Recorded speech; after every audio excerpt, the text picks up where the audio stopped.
Nord-Est.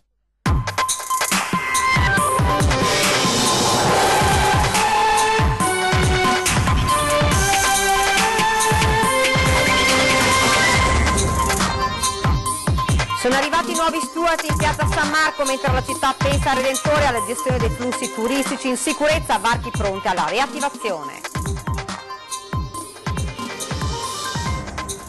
L'Associazione Veneziana degli Albergatori interviene sulle restrizioni imposte dal nuovo regolamento di polizia urbana e sui flussi. Plauso al sindaco, ma anche un invito: ci vuole una vera gestione.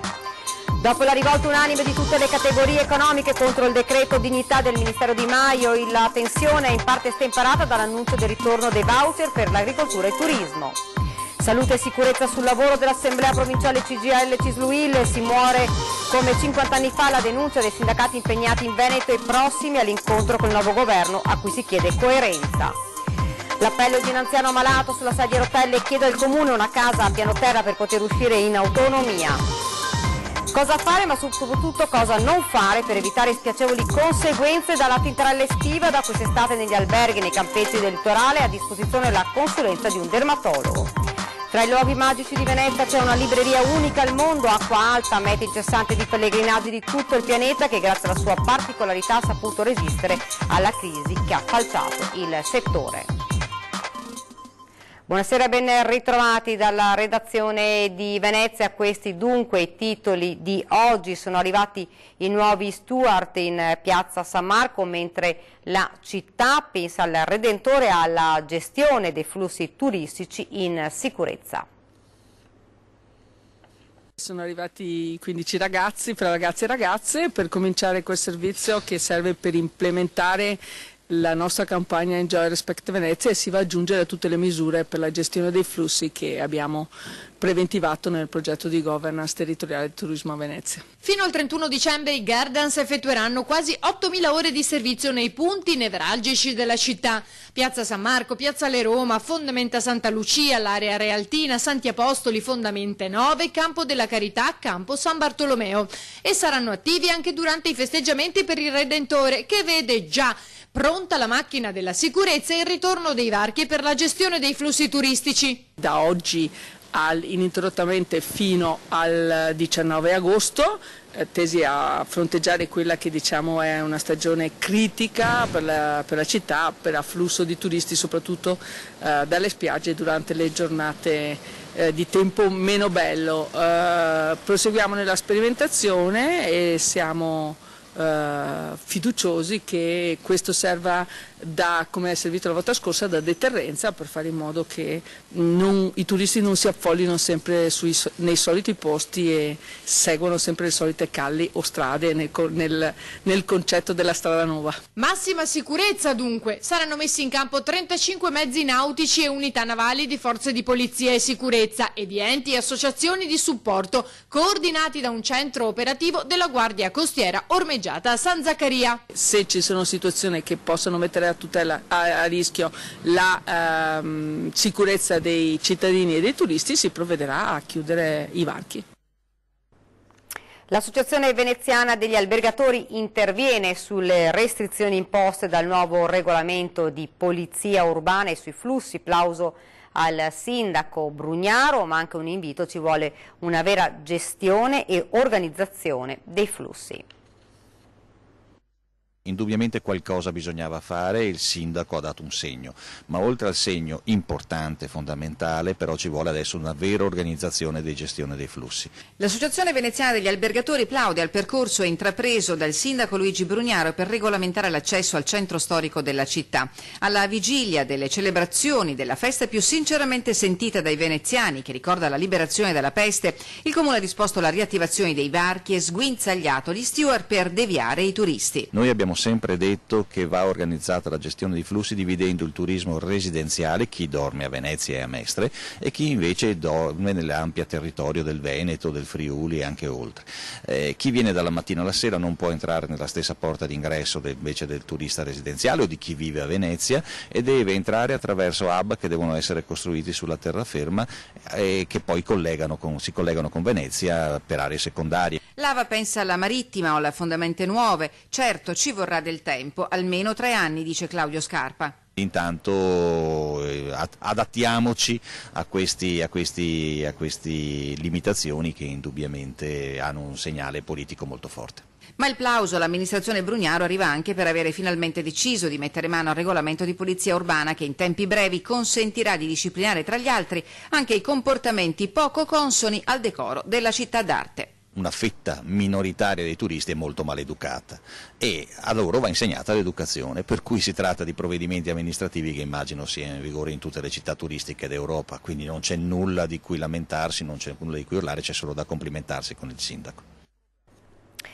Dopo la rivolta unanime di tutte le categorie economiche contro il decreto dignità del ministro Di Maio, la tensione è in parte stemperata dall'annuncio del ritorno dei voucher per agricoltura e turismo.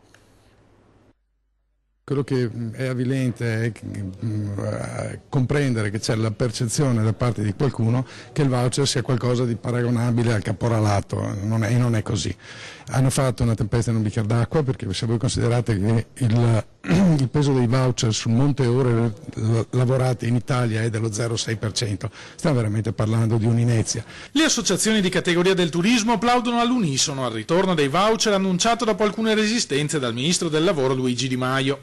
L'abolizione di questi strumenti, sostiene il presidente veneto di Confturismo Marco Michielli, aveva messo in gravissime difficoltà un intero settore a fronte di qualche furbetto che era stato comunque tagliato fuori dall'ultima formulazione della legge. Una gran confusione a cui il governo ha posto giustamente rimedio. Voi pensate ai chioschi in spiaggia che se c'è il sole aprono, se non c'è il sole non aprono. Voi pensate ai piccoli ristoranti che durante la settimana fanno 10 coperte a malapena, il sabato e la domenica hanno 150 persone di un matrimonio, hanno messo in difficoltà tutto questo settore.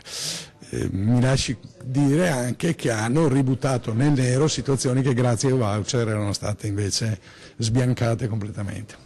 Per migliaia di piccole aziende, valuta Michielli, il ritorno al nero sarebbe stato fisiologico dopo l'introduzione delle nuove limitazioni del cosiddetto decreto dignità. I voucher sono una delle forme di semplificazione di cui le imprese italiane hanno un disperato bisogno. Chiamarle Pippo, voucher o in un altro modo, l'importante è che vengano dati alle aziende degli strumenti snelli, perché i voucher hanno funzionato dal punto di vista dell'azienda, perché erano facili da gestire. Compravi il pacchetto dei voucher, lo registravi in elettronico al momento dell'ingresso del lavoratore, arrivederci, grazie, il lavoratore prendeva il voucher, andava al tabacchino e prendeva i soldi. Questa è semplificazione positiva a mio modo di vedere. Siamo alla cronaca, sconcerto per un avviso dai toni xenofobi esposto nello studio di un dentista a Mestre. È bufera su un dentista mestrino reo di avere affisso nel suo studio un cartello in cui rende nota l'aggressione di sua moglie al parco della Bissuola. Fin qui nulla di strano, si dirà, se non che i toni usati per specificare l'identità dell'aggressore, un uomo di colore, sono stati ritenuti dispregiativi al punto da far decidere l'ordine dei medici di prendere le distanze dal suo iscritto e dalle sue affermazioni. L'episodio, secondo il racconto del professionista, è accaduto qualche giorno fa. La moglie del dentista si era recata al parco in bicicletta e l'aveva posteggiata per andare a camminare, se non che al suo ritorno la donna avrebbe sorpreso l'uomo di colore armeggiare attorno al lucchetto che legava la bici alla rastrelliera. L'individuo l'avrebbe spintonata, poi buttata a terra e avrebbe cercato di rubarle la bicicletta e il telefono. Tentativo reso vano dall'intervento di un passante, le cui grida d'aiuto hanno fatto dileguare l'aggressore. Sui toni usati il medico non arretra e annuncia che non appena la moglie si riprenderà dallo shock andrà a denunciare l'episodio alle forze dell'ordine.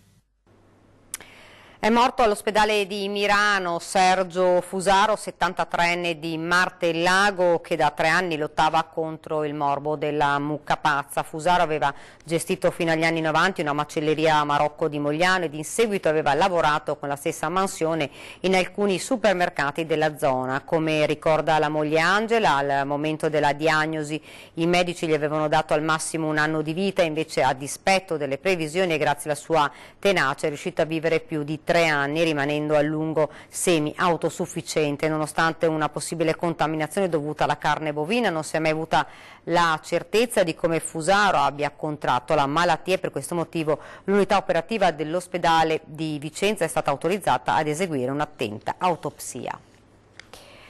In Italia si muore di lavoro esattamente come 50 anni fa. Tragiche le considerazioni nel giorno dell'ennesimo grave infortunio sul lavoro nel Padovano dei vertici della CGIL CISL UIL riuniti a Marghera per l'assemblea provinciale dedicata proprio al tema della salute e della sicurezza sul lavoro. Sentiamo. Di lavoro oggi si muore come 50 anni fa. La sia pur timida ripresa dell'economia ha fatto schizzare in alto di pari passo il numero degli infortuni, molti dei quali mortali. L'analisi di CGIL e CISL UIL non lascia spazio ad equivoci. Si muore in edilizia, in agricoltura e nella logistica e si muore nei settori cosiddetti di nuovo lavoro, di cui poco si sa e che deve essere profondamente indagato. Nei processi produttivi, denunciano i sindacati, non c'è stata trasformazione né tantomeno innovazione. La salute e la sicurezza sul lavoro debba tornare ad essere oggi il paradigma principale, perché non c'è competizione, non c'è ripresa, non c'è rilancio dell'economia che non poggi su valorizzare la risorsa umana. Nel capannone del petrolchimico di Marghera l'assemblea provinciale di CGIL, CISL e UIL si è confrontata sul tema della salute e della sicurezza nei luoghi di lavoro e il tono si è fatto aspro per le dichiarazioni in mattinata del direttore dell'INAIL di Venezia a proposito della tipologia delle morti bianche. Gli incidenti di itinere possono essere frutto di casualità, ma possono anche essere frutto da una modalità di organizzare il lavoro sul territorio che obbliga a spostamenti ripetuti gli stessi operai o impiegati che lavoravano prima in un unico sito produttivo. Per cui la lettura dei dati ha necessità di un approfondimento e non può essere, come dire, fatta in maniera disomogenea. Si chiedono perciò lenti meno opache per leggere quanto sta accadendo nei luoghi di lavoro, anche nei settori più frequentati dai colletti bianchi, dove si fa largo uso di psicofarmaci e in maniera preponderante fra le lavoratrici, così come fra i riders che guidano i furgoni. In Veneto procede intanto il lavoro del tavolo regionale sulla salute e sicurezza. I lavori sono in fase conclusiva, se vogliamo dirla così. Ci sono delle questioni che sono state riportate e concordate da tutti, da tutto il tavolo, tutti concordi su un modus operandi e su una tematica di velocità. Stiamo aspettando le ultime indicazioni da parte della Regione sulle percentuali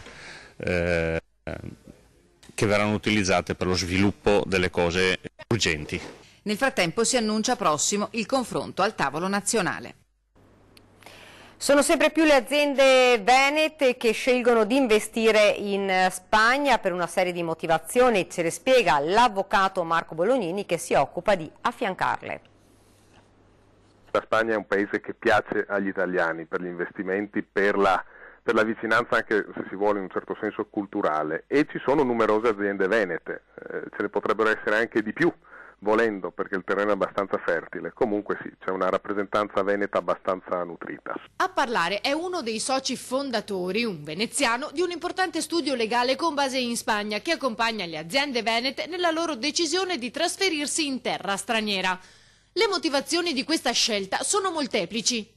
La burocrazia è meno stringente, anche se comunque ci sono delle complessità che vanno affrontate caso per caso, soprattutto relative al sistema di riparto del potere territoriale in Spagna. È uno Stato a forte autonomia regionale, però diciamo che è un paese che piace proprio perché c'è una certa accettazione e proattività dello Stato per accogliere nuovi investimenti stranieri. Consiglio che mi sento di dare all'imprenditore, all'impresa che voglia fare un primo approccio con il mercato spagnolo, comunque di non prendere sotto gamba le differenze culturali, normative, tributarie che esistono fra i due paesi. Investire in Spagna non è comunque una passeggiata. È più semplice, ma non è una passeggiata di salute. Si può aprire un bar con tutte le licenze del caso, si può aprire un impianto industriale con tutte le licenze del caso, ma se qualcosa non funziona te lo chiudono, arrivano le sanzioni amministrative come da qualsiasi parte del mondo, così in Spagna, e l'iter autorizzativo comunque non è scontato. Ed ora siamo alla nostra rubrica, lo dico ad antenna, l'appello disperato di un 70enne malato e sulla sedia a rotelle perché il comune gli conceda un cambio di casa. Dal terzo piano dove vive ora non riesce ad uscire.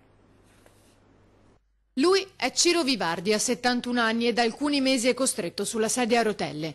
Da anni entra ed esce dagli ospedali per curarsi tra tumori e un infarto recente e ora, dopo l'ennesima diagnosi negativa sulla gamba, gli è stato detto che non si può intervenire perché il suo cuore non reggerebbe.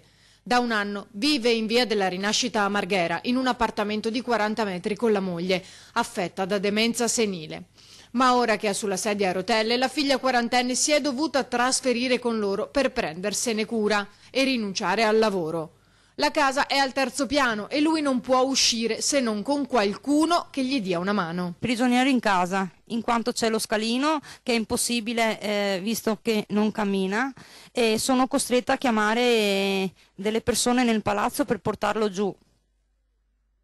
E quando fa ricoveri in ospedale dobbiamo chiamare la Croce Verde. È un problema anche il discorso dei campanelli che non suonano. Per qualche soccorso notturno mi sono trovata in difficoltà in quanto non c'è neanche la luce nelle scale.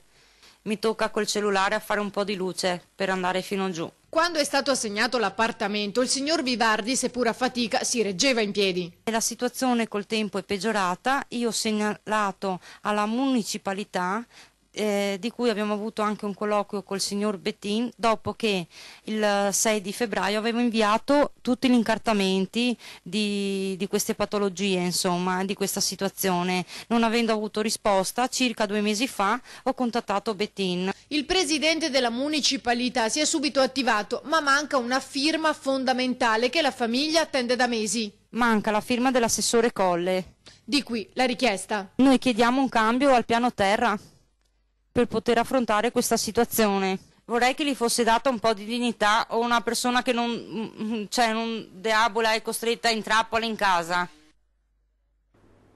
Ed ora ci fermiamo un attimo per una piccola pausa pubblicitaria.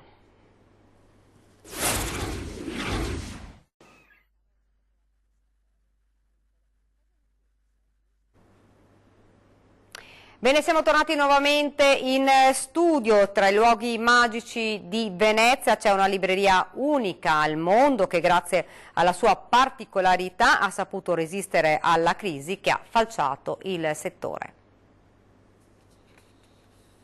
Trasformare una gondola ormeggiata in una sala lettura en plein air. L'idea è venuta a Luigi e Lino Frizzo, padre e figlio titolari della libreria Acqua Alta in Calle Lunga Santa Maria Formosa, celebre per la sua caratteristica scala di libri e per le barche e vasche da bagno che fungono da scaffali, così da resistere al salire della marea.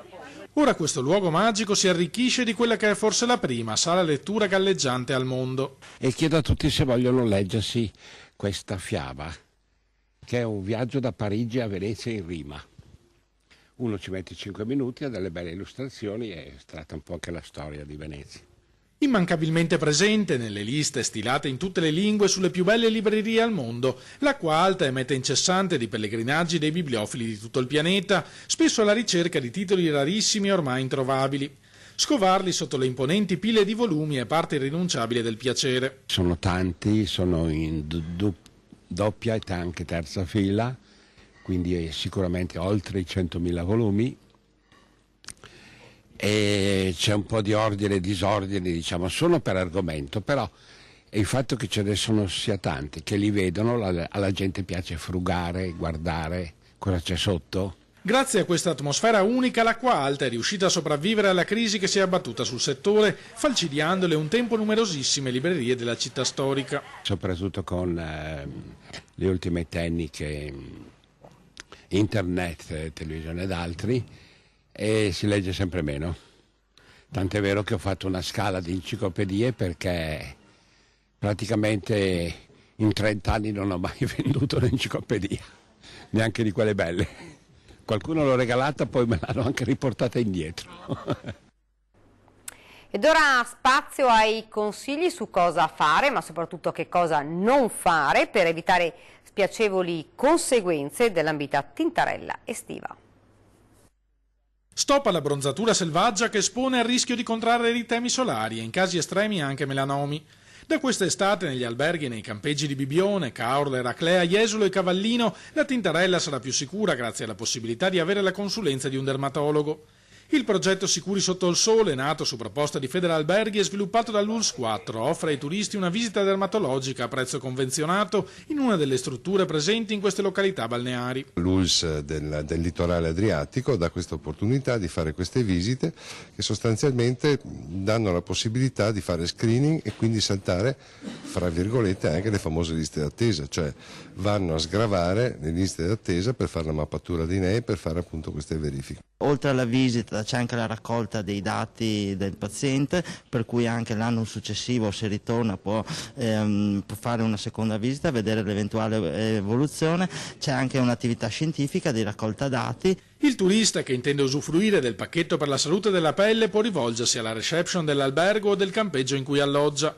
Le stesse strutture ricettive esporranno anche materiale informativo sulla prevenzione delle scottature. Noi dermatologi consigliamo una esposizione al sole adeguata al fototipo, cioè più la pelle è chiara, più l'attenzione deve essere alta, e naturalmente vale sempre la vecchia regola che esporsi al sole tra le 10 del mattino e le 4 del pomeriggio sarebbe sconsigliato. Meglio prendere sole nelle prime ore del mattino o all'ora del tramonto. Per i fototipi più scuri in quell'orario è possibile anche non proteggersi, mentre nelle ore più calde naturalmente meglio utilizzare dell'abbigliamento antisole. Ed ora siamo quasi al termine, vi ricordo la nostra trasmissione 20:10, in studio ospite Andrea Michalizzi, assessore ai lavori pubblici di Padova. E questa era la nostra ultima notizia, vi lascio alle previsioni del tempo, grazie davvero per averci seguito, buona serata.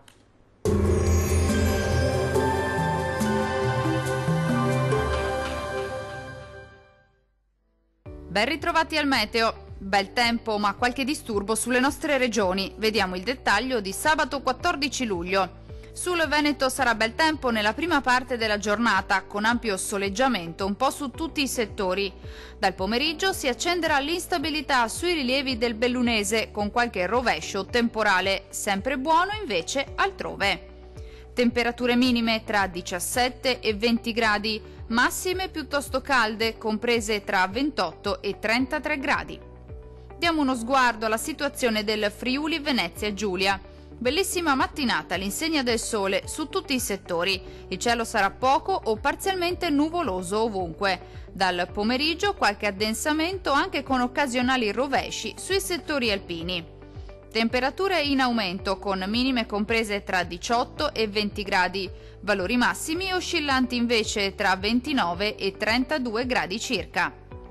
Vediamo infine la situazione del Trentino Alto Adige. Bel tempo su tutta la nostra regione, specie al mattino. Col passare delle ore si accenderà l'instabilità, con temporali sparsi ma piuttosto frequenti, possibili soprattutto sui settori alpini di confine. Temperature molto calde con minime comprese tra 17 e 18 gradi, valori massimi oscillanti invece tra 29 e 32 gradi. Dal meteo di Antenna 3 per ora è tutto. Arrivederci.